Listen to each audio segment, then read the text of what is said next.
Good evening. I'm Mayor Mark Northrup of the City of Hudsonville. I'd like to welcome everybody here tonight. This is a regular session for the Hudsonville City Commission dated June 8th, 2021. This is not a virtual meeting. As you probably all recognize, all are present and able. And the COVID pandemic, I think, is waning and for the most part behind us. So thank goodness for that. Before we do the roll call, would all please stand for the Pledge of Allegiance?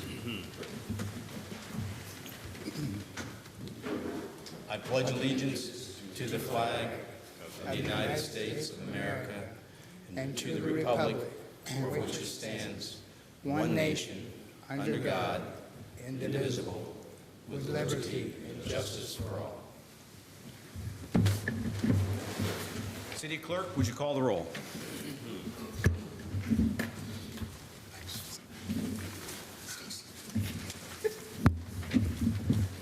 Commissioner Bolhuis. Present. Branson. Here. DeVray. Here. Larar. Here. Raderink. Here. Steginga. Here. Mayor Northrup. Aye. Before we open to public comments, Mayor Pro Tem Phil will be handling a moment of silence. Phil? I would like to just have a moment of silence after the last 15 months for all those who have been affected by or lost a loved one or a friend to COVID. And for those first responders and medical people who dealt with the pandemic, kudos to them. So a moment of silence, please.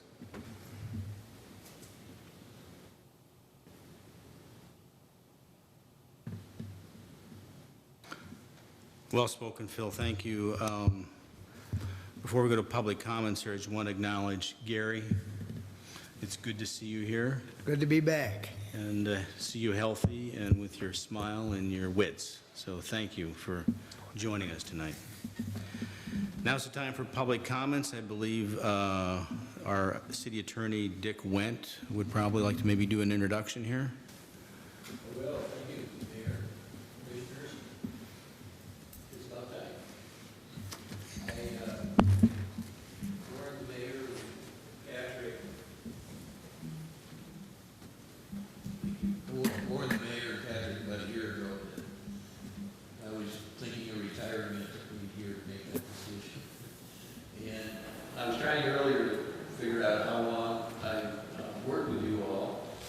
And the two people I think that have been with me almost the whole time are Gary and Larry. And I think it's somewhere between 30 and 35 years that I served as city attorney. It's been an honor and a privilege. I told others when I say I'm leaving, I'll always be around for historical stuff, so if you need me for anything that's historical, please feel free to get one of Jessica. She'll contact me. And the nice thing is I won't charge you for that, since I'm not being paid. And with that, I'd like to introduce Jessica Wood, who will be your new city attorney, and I would just ask Jessica to tell you all a little bit about her. Sure. Thank you. Thank you for having me. I've been in municipal practice of law for about 24 years, starting at Law Weathers and Richardson back in the day. And then I was actually at Dickinson Wright previously, and then went in-house at the City of Grand Rapids for 4 years, and then returned to private practice. So I was very happy to get back to Dickinson Wright. I have a broad background in municipal law, sort of all things municipal, but I know that you all face a real variety of issues, and I feel like I've sort of seen it all. I've handled tax tribunal matters and worked on financing issues and a lot of economic development. So, not to mention FOIA, Open Meetings Act, and all the run-of-the-mill stuff that you guys deal with on a regular basis. Graduated from Michigan undergrad and University of Oregon Law School. And I have 2 children who are actually almost adults now. So that's about it. But thank you so much again. I really look forward to working with you. Well, Dick, on behalf of the city, we've just been really privileged to have your guidance and your legal advice over all these years, and know that you'll be missed. just besides your wit and your intellect, we just enjoyed having you around. So you will be missed, and you're always welcome to visit. And Jennifer, we're looking forward to working with you too. Thank you, I appreciate it. Is there anybody else from the public that chooses to address the commission tonight before we move on to the consent agenda items? Mark, I'd just like to say also thank you, Dick, for years of service. It's been a pleasure knowing you, working with you, and you know where this is going to come from me, but go, Pack, go.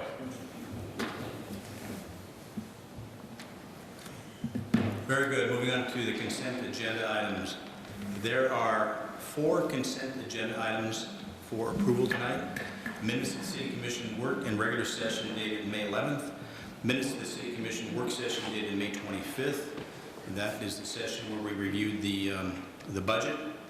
Minutes of the Downtown Development Authority dated May 5th. And minutes of the Terrace Square Advisory Committee meeting dated May 12th. Are there any changes to those minutes from the commission?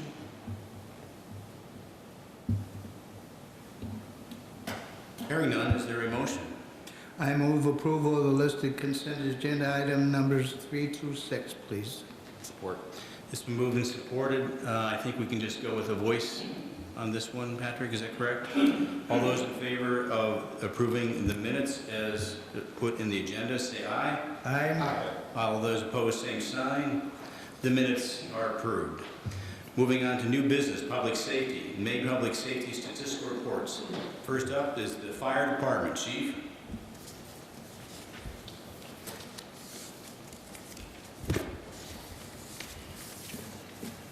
Well, good evening. It's good to see you all again in person.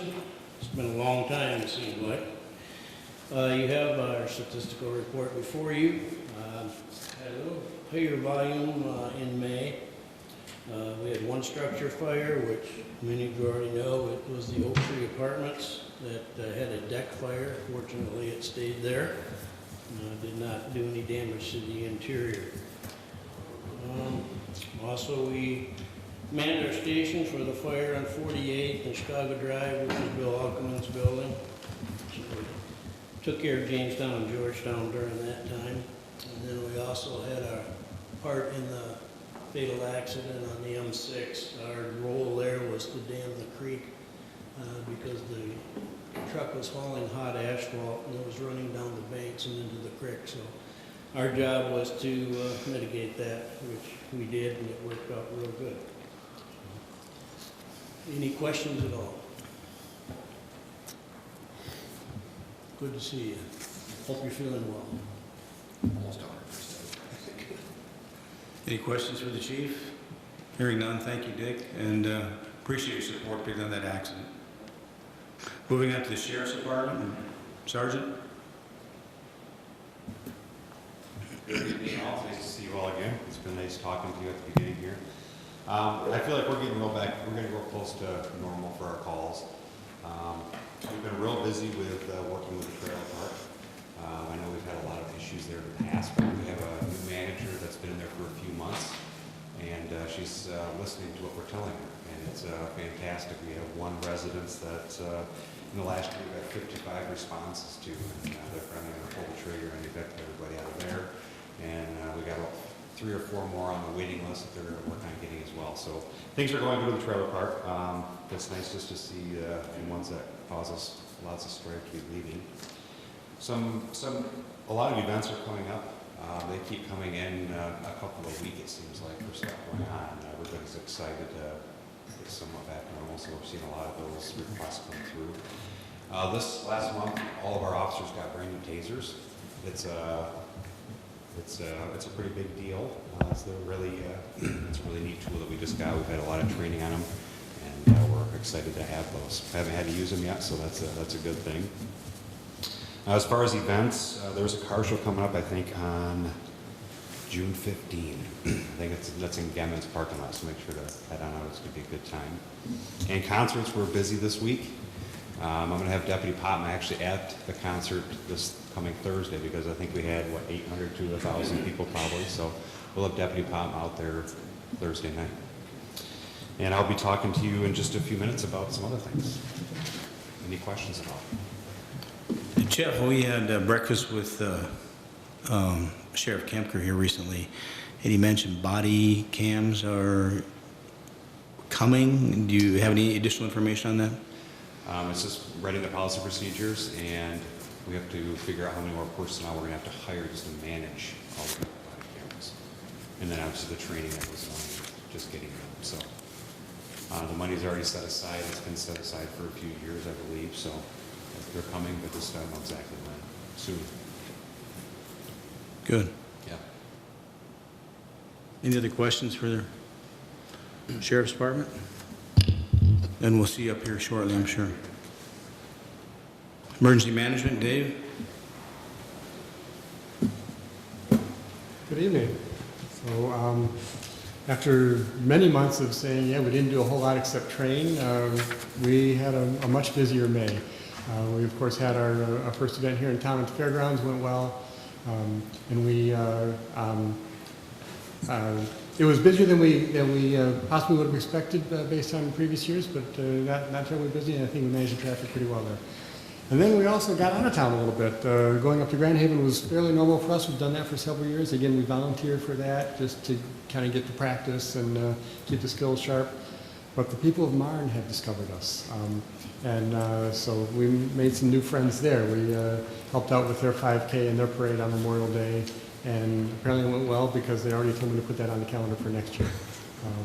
And that was half our department and half the county's new traffic squad that they put together, kind of at our request to give us some support with traffic. So looking forward to more things coming up over the summer. That's kind of it. Any questions? How are we looking for the city fair this year? I think we should be in good shape for the fair. We will revise our traffic plan. We've had a traffic plan that's worked really well for several years. The fair has a new parking lot now, just north of Grant Street, and so we have to work that into the plan. Where it's situated, I don't think it'll be a big deal. We'll treat it like some of the other lots where pretty much we just, no left turns, everybody goes right, we get them out of town to the north, and it should work all right. That's in August? Fair is in August, yes, August, last week of August. So, got time to get that worked out. Anything else? Commissioners, any questions for Dave? Thank you, Dave. Good to see you, by the way. You too.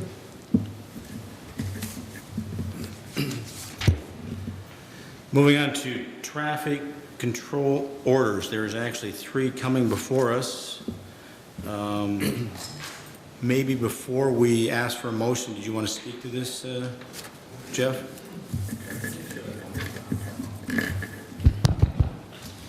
So the first 2 control orders are for CSX. I was contacted a couple weeks ago by a company that's working for CSX in planning detour routes and planning road closures.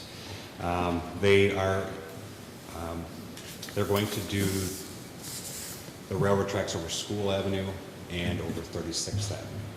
So they need road closures approved by the commission to do those. I'm okay with them doing them both at the same time, as School Avenue can use 32nd and 36th Avenue can use 40th.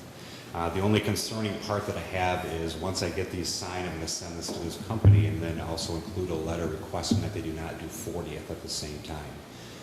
We have no rights to the tracks. They can do whatever they want with those tracks, but I'm going to request that they don't do 40th at this time. I believe that they have to be done, but they may come back at a later date and do 40th, because if we have all 3 going at the same time, it would be kind of a nightmare getting through town. So those are basically what the first 2 are for, just to get the road redone over the tracks. So I think that's a bonus for 36 and for school. The second one just came through this week. Starlight Ministries, which is right down the road, just past the post office, they're having a community family movie night. It's the same night that we're having a Happenings on Harvey. Happenings on Harvey starts at 6. This would start at 7 o'clock with a tour of their facility for some folks. And at 8 o'clock, after Happenings on Harvey is done, they're going to do a movie outside. And they're requesting the volume of people that they may have invited for this movie at 8 o'clock. They'd like the road closed for that purpose. So I don't feel like it's going to influence Happenings on Harvey too much. I don't think the traffic is too congested during those times of the night, and people can still get to the post office and everything else. So Harvey will also be closed during that time frame as well. So that was the request I have, and I'm just going to leave it up to you if you have questions about those at all. Jeff, did you Yes. talk about this with Chief Moore? I'm just concerned that, it separates the town there a little bit with his response time if there's an issue. Any concerns there from the fire department? No, we're good. Okay. Okay. Thank you, Jeff. Thank you, Chief. Any other questions for Jeff? Thank you, Jeff. I'll call for a motion for the first traffic order. Make a motion to approve temporary traffic order number 21-04 for closure of 36th Avenue from Grant to Chicago Drive from 7/6/21 to 7/11/21 for CX Railroad Crossing construction. Support. It's been moved and supported. Any other comments from the commission? Hearing none, roll call, please, City Clerk. Commissioner Branson, Yes. DeVray. Yep. Bullheis. Larar. Yes. Raderick. Yes. Steggingo. Yes. Mayor Northrop. Aye. Moving on to the second motion. Make a motion to approve temporary traffic order number 21-05 for closure of School Avenue from Van Buren Street to Chicago Drive from again 7/6/21 to 7/11/21 for CX Railroad Crossing construction. Support. It's been moved and supported. Any other comments from the commission? Hearing none, roll call, please, City Clerk. Commissioner Branson, Yes. DeVray. Yes. Bullheis. Yes. Larar. Yes. Raderick. Yes. Steggingo. Yes. Mayor Northrop. Aye. Moving on to the third motion. Motion to approve temporary traffic order number 21-06 for closure of Central Boulevard from Plaza Avenue to School Avenue on 7/15/21, 6 p.m. to 10 p.m. for Style Art Ministries Community Family Night, movie night, sorry. Support. It's been moved and supported. Any other comments or discussion from the commission? Hearing none, roll call, please, City Clerk. Commissioner Branson, Yes. DeVray. Yes. Bullheis. Yes. Larar. Yes. Raderick. Yes. Steggingo. Yes. Mayor Northrop. Aye. Moving on to finance. City Treasurer's monthly report for April 2021. Kayla? Good evening, everyone. The first report we're gonna review is the general fund summary for the month of April. And I just want to point out that we're at 93.9% of our budgeted revenues and at 82.8% of our budgeted expenditures. The next report is the general revenue summary. So for the month of April, we brought in a little bit over $159,000. That's $29,000 more than the previous year. Revenue to date, that brings us to $3,777,135. So that is $210,000 more than the prior year. Looking at the expenditure summary, for the month of April, we expensed $217,840. That's $8,000 below the last year. And that brings our expenditure to date to $3.3 million, a little bit over. You'll notice that for the months of May and June, those numbers will increase just because we are going to try to get as many bills paid out in the correct fiscal year. So you'll notice some more activities when those come through. Any questions on the general fund report? Okay, seeing none, we're going to move to the investment report for the month of April. There were no major changes. We did average a 1.45% average rate of return, and we earned $4,519 in interest. Any questions on the investment report?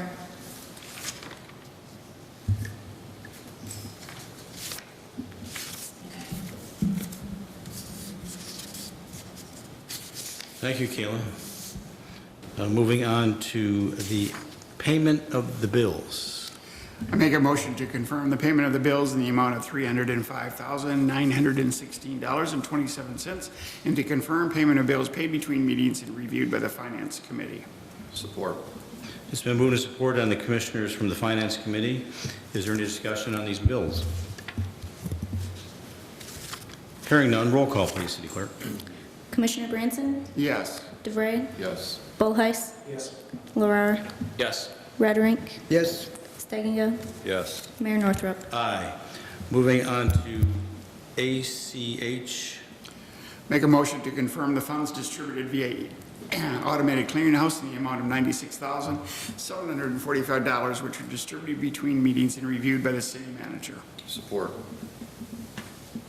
It's been moved and supported. Any discussion from the commission? Roll call, please.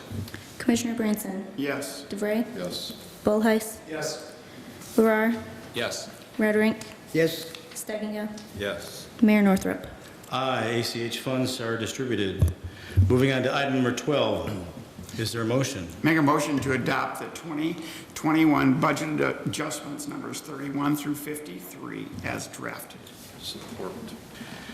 It's been moved and supported. Patrick, I think we discussed each of these at the work session, correct? Are there any changes since last week? Correct, so these are the budget expansions that are necessary to ensure that all departments are within budgeted or below budgeted amounts in order for us to finish off our fiscal year correctly. So they're pretty basic things, transfers in and out between departments. Any expansions have explanations there.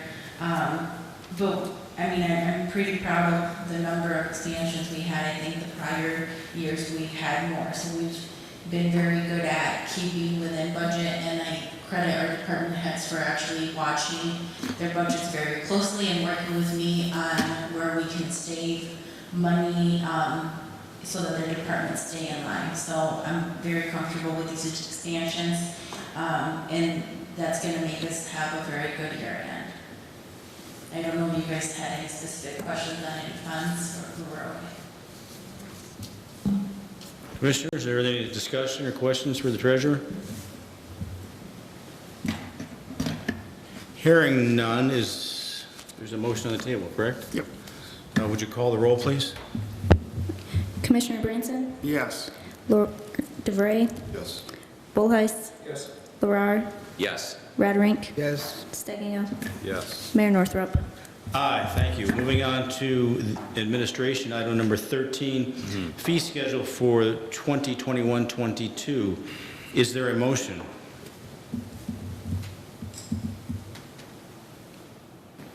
Motion to approve the 2021-2022 fee schedule as presented. Support. It's been moved and supported. Is there any discussion from the commissioners on the fee schedule? I have one that I'd like to at least float out there and recommend on the city park facility rental fee. There is no charge, but it says city churches. I think we should maybe change that to city nonprofits. Yeah, Mayor mentioned that you might be bringing that up. We're actually at the Parks and Recreation Committee in the process of creating a new policy that's going to address just this very issue, because we get a lot of requests from both private and nonprofits for favors, so to speak, in using park facilities. So we are in the process of adopting a policy, and that policy will be followed up with an adjustment to this fee schedule. So we're leaving it as it is now, but we'll be back shortly with an amendment that will address that. Thank you, Patrick. Any other questions or comments? I know, Greg, you probably worked on this pretty closely with the Terrace Square Board, some of these changes. Yes, it was a part of it, obviously, and we did that by re-examining rates across the state and locally, and a lot of work was put into it, so I'm comfortable with what's being presented here. Thank you. Good job to your staff on that, Patrick, too. We'll also be back in December with the third year out adjustments for Terrace Square rentals, because we do those 3 years out, and we usually do them at the end of the calendar year. So we'll be doing a mid-year amendment to the fee schedule to address those as well later. Any other questions on the fee schedule?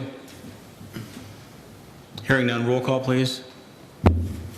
Commissioner Steppenville, Yes. Bullheist, Yes. Branson, Yes. DeVray, Yes. Larrar, Yes. Rotterink, Yes. Mayor Northrup. Aye.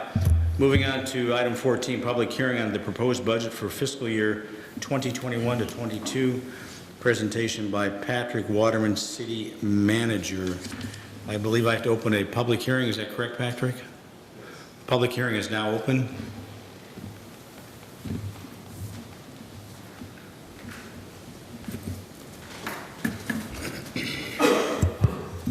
Okay.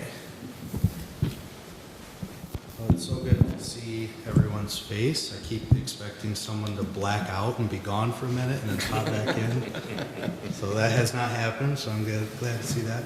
Mayor asked me to shorten it up this year. He wants it short and sweet, so. Well, Patrick, for the record, we've gone through it at a work session in very much heavy detail. I mean, there's any questions that can come up tonight, but I don't see any reason to rehash a lot of these details. I agree. That's why I cut up 72 slides and got it down to an hour and 10 minutes. Okay, so it's the best I can do for you. No, it is short, and we're going to kind of go through it pretty quick, and you guys have seen this before, but this is more of a formality and for the record. It's done in accordance with our charter, section 7.2, which states that the city manager and treasurer shall prepare a complete and itemized budget for the next fiscal year. We shall submit it to the commission at your regular meeting in May, and then present it to you in June. So although the budget was submitted to you guys last month, it's being presented to you tonight as part of this public hearing for formal adoption. We'll begin with just an overview of the proposed 21-22 budget. Here, of course, is the budget cover. We always try to showcase a project or an effort that was completed in the past year. This year, we're highlighting the downtown igloos, which were a big hit in the community, and they were a good example of something positive that came out during the dark year of COVID. So we were happy to get those done. In 2018, the city adopted a new strategic plan, which lays out 5 strategic goals that were to be accomplished by 2022. These include delivering exceptional, affordable public services and amenities to our community in a professional and courteous manner, strengthening the foundation, enhancing the value, and improving the quality of our neighborhoods, maintaining safe and secure city, which is fundamental to the quality of life and economic vitality, and growing and maintaining a strong, diverse economy through new public and private investments in our downtown and the continued attraction of new businesses, industry, and such, and promoting thoughtful planning and operations that will ensure the long-term viability of our resources, our financial resources. The goals and strategies were used as a basis for many of the planned expenditures in this budget, as we always do. They are incorporated either into the operating spending plan or into the capital improvement budget. Later this year, we'll be updating our strategic plan and coming up with a new set of goals and priorities that will guide us for the next 5 years. So we're kind of in the tail end of this strategic plan. So starting out, we always start with the bad news. There's several negative factors that's going to affect this year's budget. The first is obviously the financial impacts of COVID, and they've led to or will lead to the depletion of our general fund reserves, or some of them, and we'll talk about that. Next, while the state revenue sharing dollars will be up slightly next year due to post-COVID sales taxes kind of returning to normal levels as people are out in the community spending money again, the state still continues to short Michigan's local units on this and by the full amounts that we're owed. So that's always a negative factor that we are dealing with. There will be several necessary large interfund transfers that you'll see from the general fund this year that are going to help offset some of the other shortfalls in the funds outside of the general fund. And those are related to COVID and some larger than normal capital projects and equipment costs. We're going to continue to see increasing personnel and operational costs, as we always do with inflation. And lastly, we're also going to see a slight increase in our employee health insurance and property and liability insurances. On the flip side, property tax values and revenues are going to be at an all-time high. Again, last year I said that, and I'm able to say that again this year. We're in a very good trend right now. We're expecting to receive several $100,000 in American Rescue Plan money That money can be used to reimburse ourselves for lost revenues related to COVID and to pay for some specific projects and services. These dollars are not accounted for. This is a very important point in this budget. So we did not put these numbers in because we don't know what they are yet and we don't know how they're going to be spent. So we can talk about that later. But that'll be something that hopefully will come through. Post-COVID, we fully expect Terrace Square rentals to bounce back, which is going to bring that facility close to self-sustaining levels again. And despite the large interfund transfers next year, the general fund is expected to end the year with a healthy fund balance of about 18% of annual revenues. And remember, our goal is 20, so we're just under that this year. And finally, we're projecting to see a decrease in our annual defined benefit pension contributions, and that's expected to save the city about $100,000. And I'll talk about that a little bit more. So the overall direction of this budget is to maintain our current millage rate of 11.2303, which continues to be one of the lowest millage rates among cities and villages around us. We're going to need to determine the best use of those American Rescue Plan dollars once we receive them and once we know all the parameters around which they can be spent. And there's still a lot of debate and speculation about how those dollars can be spent.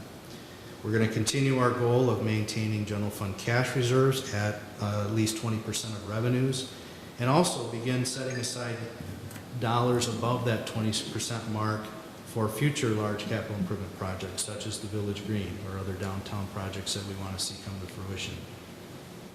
We're going to continue implementing the remaining achievable goals, strategies, and actions of our strategic plan, and later we're going to set eyes on establishing new goals that will guide the city's direction over the next 5 years.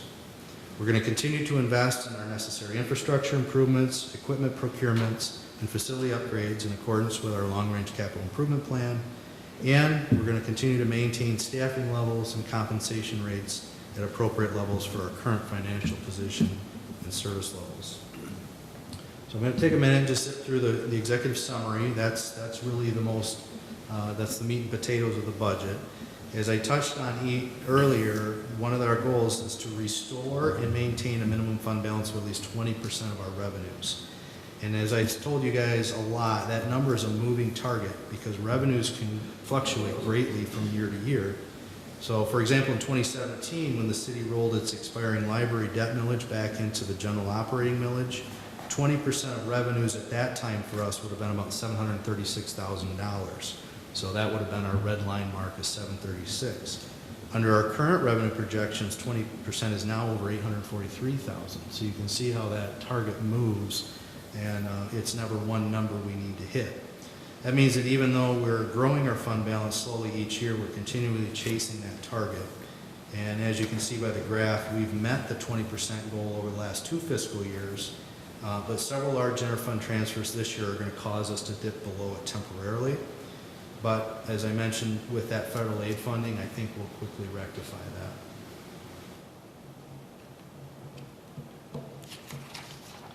This pie chart demonstrates our sources of revenue in the general fund, which are used to fund our general operations. As you can see, property tax accounts for the lion's share of our revenues at about 69%. That's down slightly about 1% from last year due to an increasing percentage or piece of the pie that we're getting from federal and state funds and also licenses and permits, the latter of which is due to all of the development activity that's occurring around town. We're getting a lot of building permits and permits related to development coming through City Hall, which is raising that as a percentage of the pie. The remainder of our revenues are comprised of charges for services, fines and forfeits, interest on investments, reimbursements, and other sources. Next year, we're anticipating receiving about $665,000 in state shared revenue. That's up about $39,000 from last year. And as the second largest source of revenue for us, revenue sharing plays a critical role in our ability to provide necessary public services to our community. However, as been discussed at great length, I'm not going to beat that horse. The amount of constitutional statutory revenue sharing we receive is far below the promised levels, which is indicated by that line on the top. And that disinvestment by the state has resulted in a cumulative loss for Hudsonville of over $3 million since 2003. And that was one of the driving factors that forced us to have to utilize fund reserves over the years to balance our budget. Once again, property tax revenues are our primary source of revenue for all operations. This year, we're projecting our property tax revenues to increase by over $147,000 to an all-time high of $2.89 million. This will be the 5th consecutive year of positive growth in tax revenues. And this graph illustrates the cyclical nature of property tax revenues, which can fluctuate greatly up and down with the real estate market and the economy. And of course, revenues from property taxes are closely tied to our total taxable value, or TTV. This year, our TTV is expected to grow by over $13 million to nearly $272 million.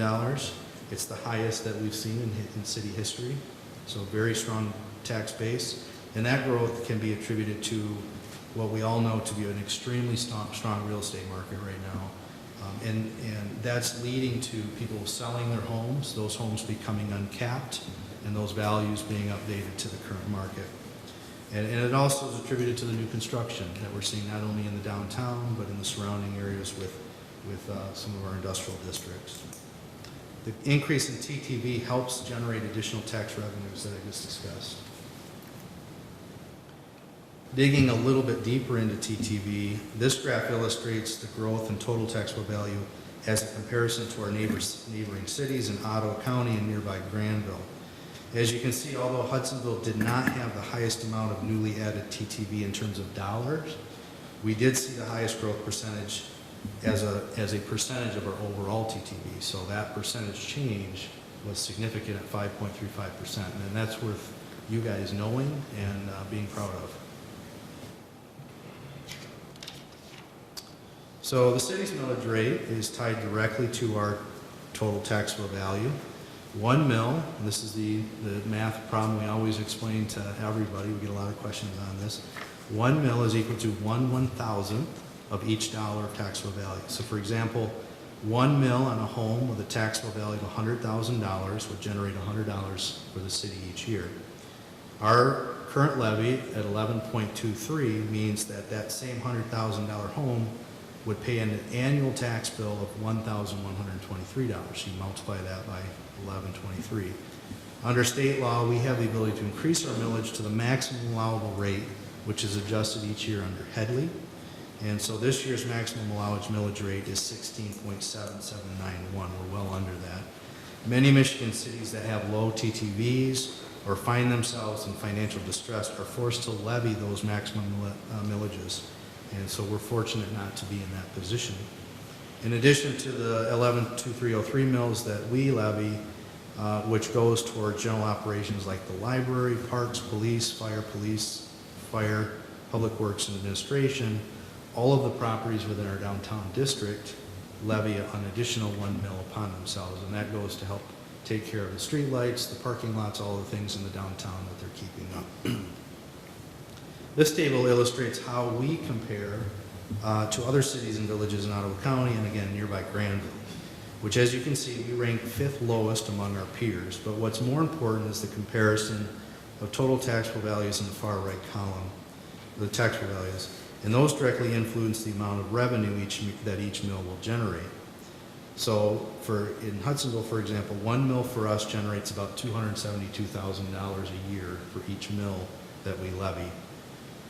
In Zeeland, however, where their TTV is nearly double that of Hudsonville, that same mill for them generates about $548,000 a year.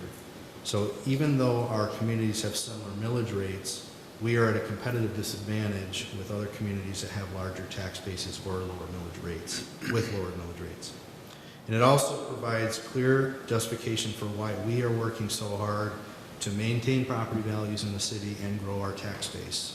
By doing those things, we're able to grow that value of each mill and have a healthier fund balance.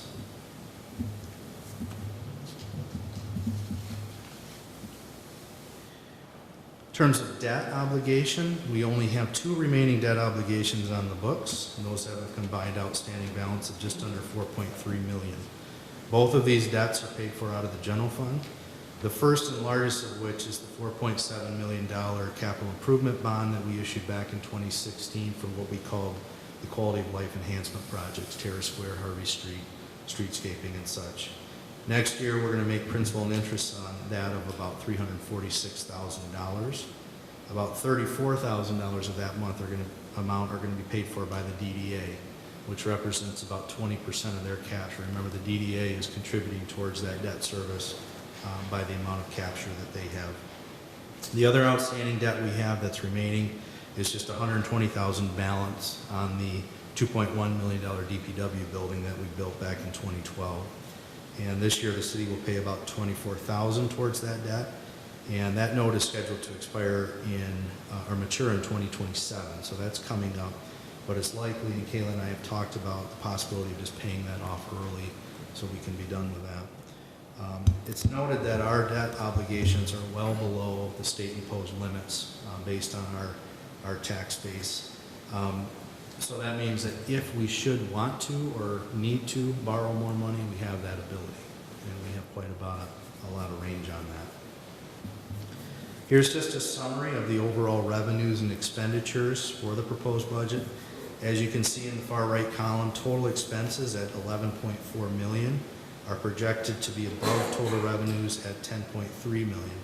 So this means that the city will be utilizing about $1.1 million in cash reserves from various funds to balance the budget this year.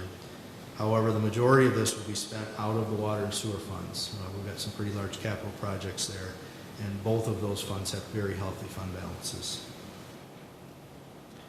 In terms of infrastructure, we have 14 planned improvements in the proposed budget this year, and those include street, water, and sewer projects. Some of the more noteworthy projects include resurfacing and restriping of Wilson Avenue, which would include the restriping to a 3-lane configuration. That is going to be pending the outcome of the lawsuit that we're in right now with the developer and the apartment complex, because the developer is planning to pay the city the amount that is required to put in a left turn lane. And rather than install a left turn lane there, we would simply use that money towards restriping and resurfacing. It includes the realignment of Plaza Avenue to accommodate the future Village Green, the resurfacing of the west end of Balsam Street, which is scheduled actually to occur here within the next couple of weeks, and the construction of the long-awaited Buttermilk Creek pathway. That actually was supposed to happen this summer, but as you all know, the bids came in very high, and we decided to re-let it later next spring, hopefully to get better pricing. And the overhaul of the Jamestown Hudsonville booster station at the south end of town, and also at the south end of town, the installation of the new water main loop, which is going to go under the freeway. So those are just a few of the 14, but they're notable. In terms of personnel, here's shown here in our organization chart. I don't expect you to be able to read that, but it is in the budget. All 74 city employees are shown here, including 21 full-time and 53 part-time positions. In addition to employees, the budget includes payroll for 7 elected city commissioners, 8 planning commissioners, 6 zoning board of appeals members, 28 election workers, 3 board of review members. It also allocates dollars for police and assessing personnel whom, as you know, we contract through Ottawa County.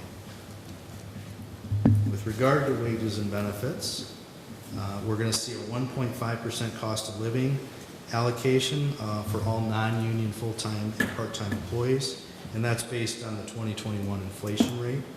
Union employees are going to be receiving a 2% wage increase per their current collective bargaining unit, which is a 5-year agreement that was pre-negotiated. Some employees will also receive their step increases according to their date of hire with the city.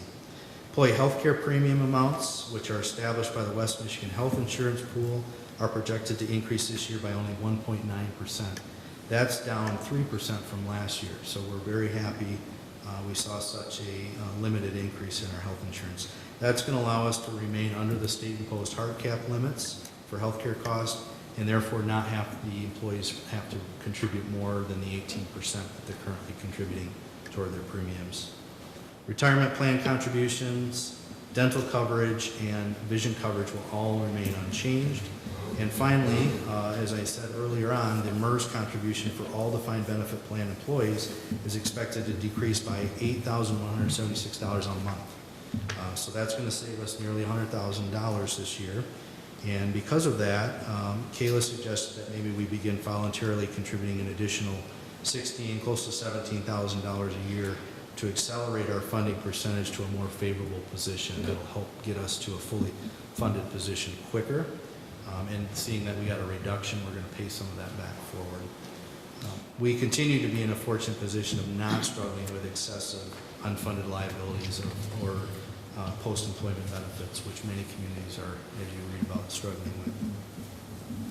Finally, this graph is just a mirror illustration of the current percentage of employee payroll and benefit costs as a percentage of our total city budget for expenditures. Next year's payroll and fringe benefit costs represent only 22% of our annual expenditures, which is in line, if not better, with many like-sized communities. This is also down 3% from the prior year.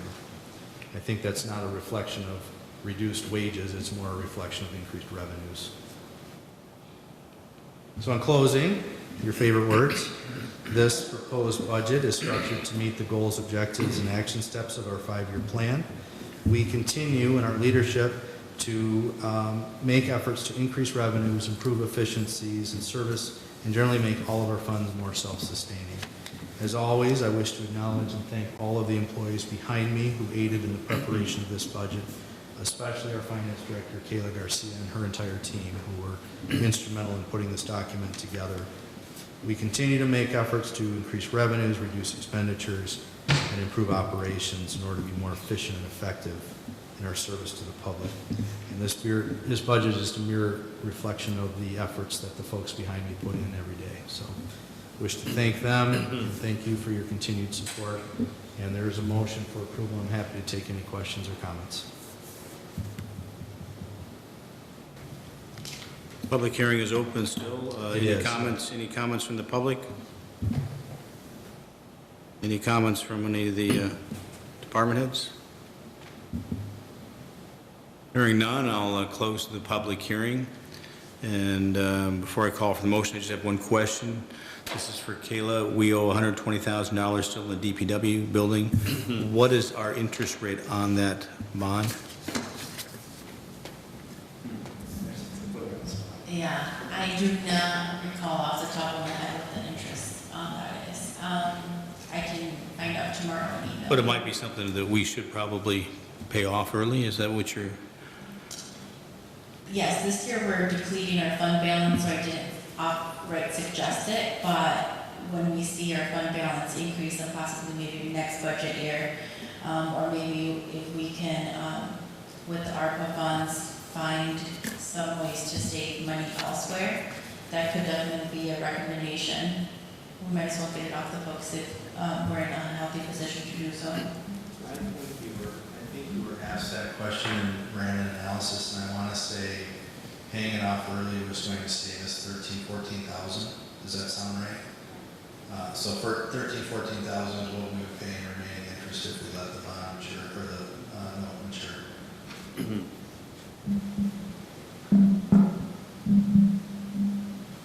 Is there a motion to approve the budget? Make a motion to adopt ordinance number 21-326, adopting the annual budget for fiscal year 2021 to 2022, approving millage levies and other matters related thereto. I support. It's been moved and supported by the Finance Committee commissioners. Is there any additional comments from the commission? Just a quick comment. I would like to thank Kayla as well for her fine work here. It's a lot of detail, and I can only imagine the amount of hours that you have into this. So thank you very, very much for what you've done, and to Patrick for the way it was presented, not only at our work session, but tonight. So thank you for your efforts. Patrick, how many years have we been at this millage? 2006. So we're going on the same millage for 15 years. That's it's a good run. That's a reflection on the leadership and the consistency of the commission. That's a powerful statement. It's more impressive when you figure if we didn't increase it through the recession, which is probably what we would have needed to 2008 and beyond. But I think we're out of those woods now, thankfully. Any other comments from the commissioners? Hearing none, City Clerk, call the roll. Commissioner Branson, Yes. DeVray, Yes. Bullheis, Yes. Larrar, Yes. Rudderink, Yes. Steininger, Yes. Mayor Northrup. Aye. Moving on to Department of Public Works, item number 15. Department of Public Works Utility Billing Policy. Is there a motion? Motion to adopt the attached annual sewer cap calculation for single-family residential customers and to Department of Public Works administrative policy, in accordance with the rights granted in our Code of Ordinance to collect such fees. Support. It's been moved and supported. I see Bob is in the audience. I don't know, Bob, you want to address us on this? Sure.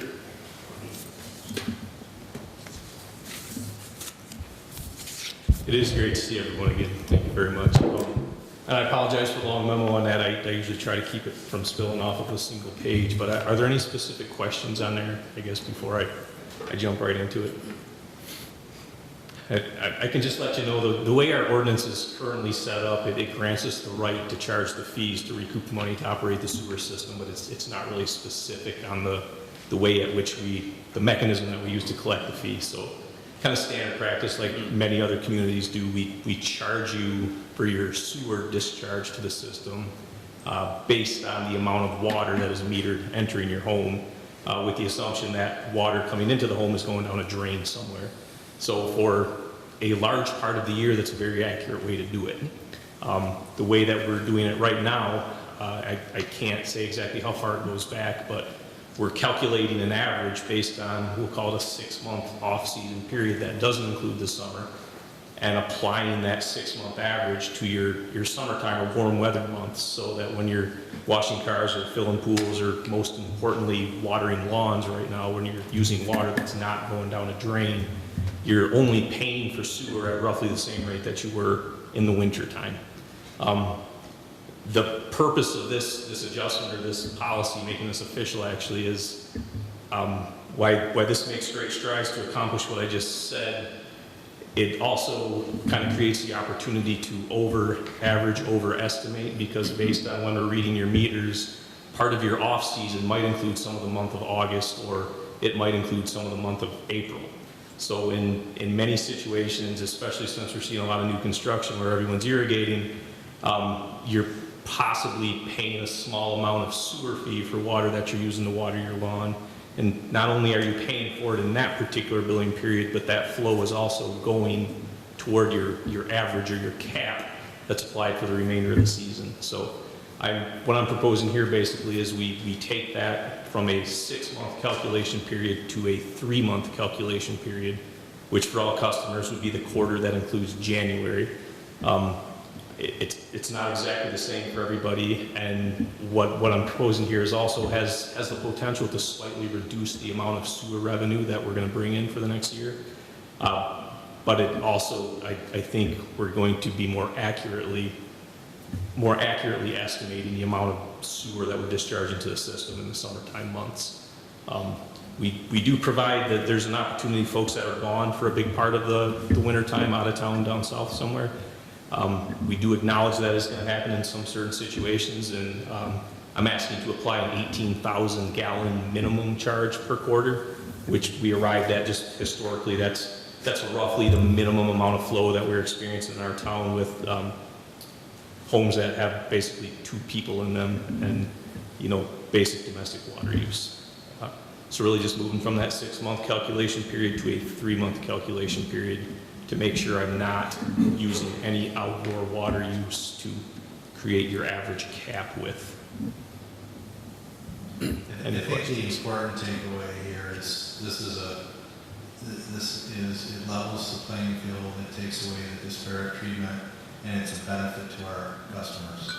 They will benefit from this because they are getting unfairly charged for some things right now that's not accurate. So doing this brought it to my attention that this is the right thing to do, and your constituents should appreciate this. What triggered you doing this? What was the initiative? I got a handful of phone calls that, I explained explained the situation, I explained the policy, and, you know, even though, like I said, the current policy attempts to address it as good as is practically expected, I guess it does miss, it misses a little bit. And, you know, the idea is the longer period that you can use to calculate an average, you get a better average, but by making it a longer period on both ends of that, we're putting bad data into our average. So I think the shorter period is a more accurate way, you know, in this instance. Any other questions from the commission for Bob?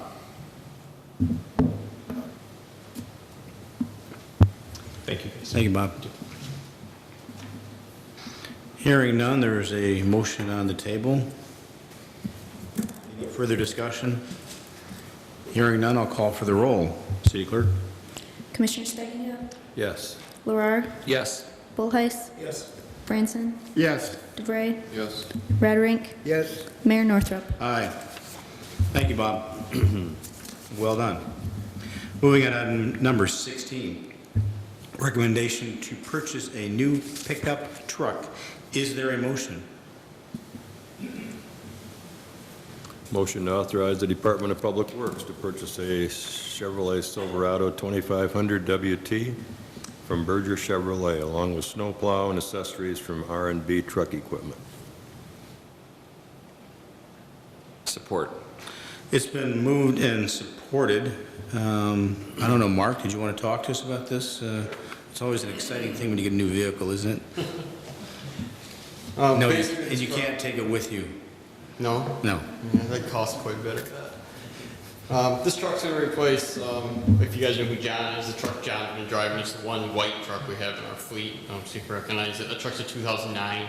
Every 12 years we go through on rotation, we rotate our trucks out. We've been keeping a couple of them lately, kind of rotate them in and out with our part-time help. We kept one a few years back, if you remember, for helping out here at City Hall. So if you see that truck around, that is why, but it's very minimally used each year. This truck only gets just the front blade on it. Most of our trucks will get upgraded with a front and back blade, but since this will be a truck that John primarily drives for water and sewer, we put a front blade on it so he can clean up the stations and stuff when he's doing inspections and get into those areas. We bought a similar truck, just a regular pickup, back in 2018. Just the pickup of that one was $28,661. This one was $30,000, so that wasn't a big increase from 18 to now really on the purchase price of the truck itself. So. Any questions? What will we do with the old truck? The old truck, what we're currently going to do is we have a truck that we kept from last year. Yeah, we're going to sell that one. That truck now that we're replacing this year, we get bumped down to our part-time employees, and then we're hoping to rotate that out. With adding an extra equipment operator a couple of years ago, and then now having part-time employees, we physically don't have enough vehicles, even with using our tool cats and sharing trucks and whatnot. So. Any questions for Mark? Hearing none, there's a motion on the floor. Call the roll, please. Commissioner Steginga, Yes. Larar, Yes. Bullheis, Yes. Branson, Yes. DeVray, Yes. Raderick, Yes. Mayor Northrop. Aye. Moving on to item number 17, recommendation to purchase a new dump truck. Is there a motion?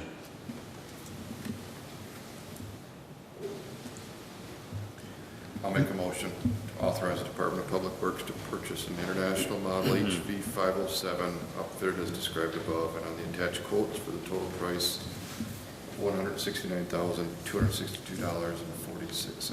Supported. Second motion. It's been moved and supported. Mark, you want to address this one too? Again, this truck we're replacing is a 2005 Sterling dump truck. To catch you up on dump trucks, Sterling is no longer made. It went forward to Sterling, and they're no longer made. This truck's just, it's got only 47,000 miles on it, but it's rough mileage on that truck. The last couple of years, it's got pretty rough on that truck, maintenance-wise and whatnot. The new truck we're going to purchase price on that truck is actually, I don't know how, the truck itself is cheaper than the one we bought back in 2017. And I've scrubbed the quotes and looked at the bids, and somehow the truck price itself is cheaper, even with some upgraded stuff that we added on this new truck. The upfitting of the truck, this one's a little bit more expensive overall than the one we bought in 17 because we're adding a salter to our trucks. We run slip-in salters in our trucks.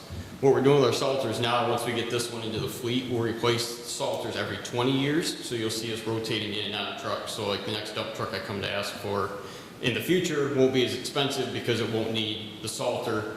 Because after 10 years, what you do is you go through, they're stainless steel, replace the conveyor in it, drive motors, bearings, and it'll run it our 10 years. There's no reason you should have to replace it. And that came from recommendation from other municipalities that have been doing the same program. I talked to a couple other mechanics in different municipalities about that, and that's what they're doing. A couple of the changes that we're doing on the truck that's a little bit different. We're going to put the batteries in the cab of the truck underneath the passenger seat now. That'll eliminate stuff on the outside of the truck underneath, so the blade's more visible to the operator when they're driving and whatnot. We're going with a combination like fuel tank. What we're doing with that is the valve housing, so all the controls on the truck run off like air cylinders and air valves and whatnot. That sits on the outside of the truck right now. What we're going to do is put that in a sealed container on the fuel tank itself, and that'll eliminate another item on the side of the truck that's not hanging out there and unneeded. Other than that, that's about the major changes in the trucks. Any other questions or discussion for our mechanic? Patrick, just for clarification, we are in the capital improvement plan and it's under budget. Both of these came in under budget. Then this is the budget we just approved, so that's why we're doing this tonight. We had one order tomorrow. Yeah, well, maybe already ordered. No, I did not order it yet. I wanted to, but we held up just to make sure the budget was approved first. So I appreciate you guys approving the budget. I don't think there was any doubt. Any questions for Mark from the commission? There's a motion on the floor. Is there a roll call, please? Commissioner DeVray, Yes. Bullheis, Yes. Branson, Yes. Larrar, Yes. Radrink, Yes. Stegingo, Yes. Mayor Northrop. Aye. Before you leave, Master Sergeant, on behalf of the commission, we want to wish you well and Godspeed. Maybe you could just share with us a little bit about your deployment, what you can, and how many troopers will be in your charge, and what your expectation is for your leadership. I'll share what I can on record. Basically, I'm in the Air National Guard. Been doing it for 16 years now, so I got about 4 years left before I can retire out of it. Every 4 years, we go into a rotation. I actually haven't had to leave for 8 years. I got lucky the last rotation, my name didn't get picked. When I'm in military status, I'm a pavements and equipment operator. I'm an NCOIC, so it's a non-commissioned officer in charge. The amount of people underneath me, I'm not sure at this time because I don't know what my full mission is going to be. I know I'm getting attached to basically a big construction company. Is the best way to describe it. And we travel around. It's a little bit different situation for me this time because I will have obviously troops underneath me and more responsibilities than I have in the past on deployments. But we'll do anything from road repair to runway repair, anything on the horizontal surface. So, and then yeah, I'll be back February, March-ish, somewhere's in there. So. Time for the snow, heavy snow. So you got to know, Mark, that we go with you. If your family is in any need or needs some support, make sure they have my phone number, as with Patrick, and we'd be more than glad to support your family in your absence and know that we go with you. You're not alone. Thank you. Thank you.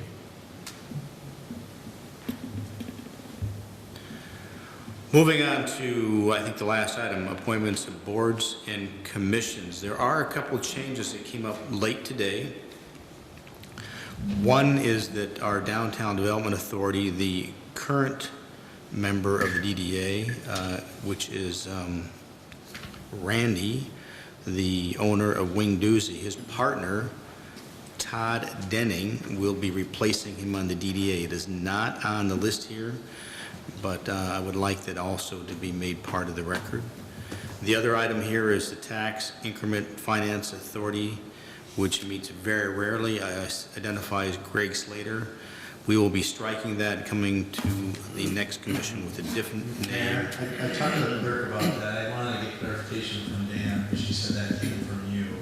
Is Greg Slater still in the city? You know, the CCS Technologies, he sold it a couple of years ago. Or Yeah, something. he's not in the city anymore. So I would say then. We need to strike his name, and we may need that one addition on Todd Denning. Penning, sorry. Is there anything else there? Is that should be accurate up to then, but so we'll have to make those changes. Getting Todd in places Yeah. of work because the DDA meets next month. Okay. Before the city commission meeting, so then we can have him at that meeting, which would be great. And then there'll be a few, Lauren reached out to him and had a conversation and Okay. actually recruited him, so thanks to Lauren. Thanks, Lauren. And then there'll be some additional changes after the election too, when we have Yeah, we've got a two new more commissioner. seats that we have to fill. Ken Jipping, and he'll be stepping down. We won't be able to fill that one before Right. July. And Hannah, I can't remember Hannah's last name, she's a resident in the Hudson Center. She's gonna be moving out Right. of the city into a home, so we'll have to fill her seat as well. Thank you. Is there a motion to approve the mayor's appointments to the boards and commissions as listed and as explained? Mr. Mayor, I would like to make the motion, but I have a clarification question too. Planning Commission, is that her correct first name? No. Jules. Jules. Okay, that's what I thought. Jules. Thank you, good catch. And just for clarification, if you're wondering why the library board has different years they're ending, that was a issue we dealt with the last library board meeting.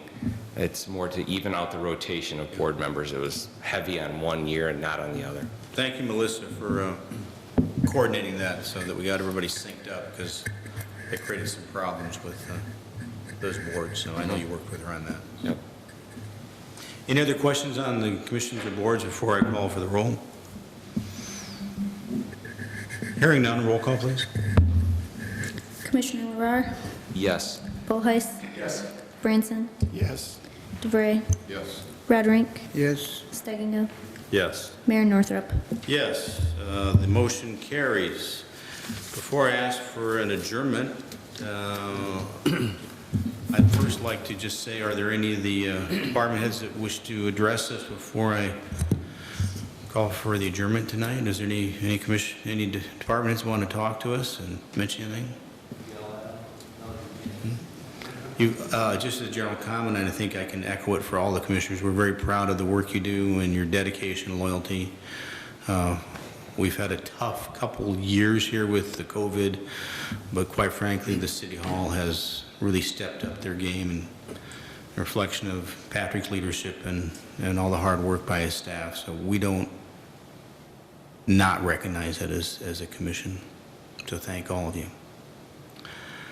Greg, you have anything you want to add tonight? I'd like to publicly thank you for coordinating the veterans program outside the other day. You did a wonderful job. It was well organized and well attended. So thank you again for all of your efforts there and for showing your leadership once again. So thank you publicly. You do know that's a labor of love, so that's not. I do. It's from the heart. Bill? I'd like to thank Mark and Bob for their homework on that, those equipment purchases. That takes a lot of time and research. Thank you guys both for your work. And then just one other thing on those railroad crossings, those should probably get on the Facebook page, because people will not see that coming. We will get called. Oh, yes. That's it. Dan, you're retired now? 12 days. 12 official days, but that doesn't count the sick days that I'm going to be taking between now and then. So. How many days I'll go in, not sure. Kids are gone, so yeah. So I'll be looking for something else. You know, midsummer, I'm not in any hurry to do anything. City Hall could use maybe a part-timer. We can talk. No, I'm just really looking forward to it. It's been a great 30 years in education, but it's time to get out and explore another option, so it's going to be good. I just wanted to say it's really good to be back face to face. I mean, this is as it should be. We work much better together when we can actually see each other and talk afterwards, talk before the meetings. And, so I'm just really glad to be back and glad to have you all back. Tobin, you're healthy. I am. Thank you. Getting closer. I want to reiterate what Dan just said. The energy you get from being in person is, kind of forgot that. It's easy to stay focused and it's way better. Virtual meetings are tough. I'm zoomed out. Zoomed out. There's a lot of them. It's overwhelming. So, yeah, here we go. Yeah. Love it. Larry? First, I want to thank Dick, and you had asked me a question beforehand, and I thought of it sitting here. The city attorney our city attorney when I started was Hannes Meyer. But thank you for your years of service. Appreciate that, and thank this staff for all the work on the budget. I know it's a drawn-out process, and really appreciate the work and effort. And it is good to be back in live. And the last time we had our live meeting, I had all my proper heart parts, and that is not the case right now. Thank you. Gary? Great Well, to see you. It's really good to be back after being in the hospital for 21 days. And it's just great to see all of you and have a in-person meeting. And you really miss that. I hope that experience of virtual meetings is all done. I think we're all a bit tired of it, and so it is good to be back, and thank you to the staff for everything, and thank you as a commission and a staff for your thoughts and prayers while I was in the hospital. Thank you so much. Jill, you got anything you want to bring up? Kayla? I just wanted to mention, if you guys do have your budget books, yeah, leave them, I'll go around picking them up. My staff will work on printing final copies, and hopefully you guys will have the final printed hard copy in your mailbox at some time. I'll email you guys to let you know it's ready. Just a reminder, we got a farmer's market tomorrow, weather permitting, and hopefully another good concert Thursday night, so I invite you all to come down. Summer events are fun to be back together in those as well, and I think the community is excited, and that's a testament to the numbers we're seeing. Just a personal note of thanks and gratitude to you, Dick. I've really enjoyed working with you. You've kept me out of trouble. You've kept the city out of trouble. You've always been good counsel for me, and I just really appreciate you and everything you've done for us. And it's been a pleasure knowing you, not only on a professional level, but as a personal friend as well. I'll probably call you on the rare occasions that the Lions beat the Packers and brag about that, but other than that, wish you well. So thank you for everything. And I see WCET here, and the red light's still on, so it's good to have WCET live and recording us. Good to be back. Any final comments from anybody? Hearing none, is there a motion to adjourn? So moved. It's been moved and supported. All those in favor say aye. Aye. We are adjourned. Thank you.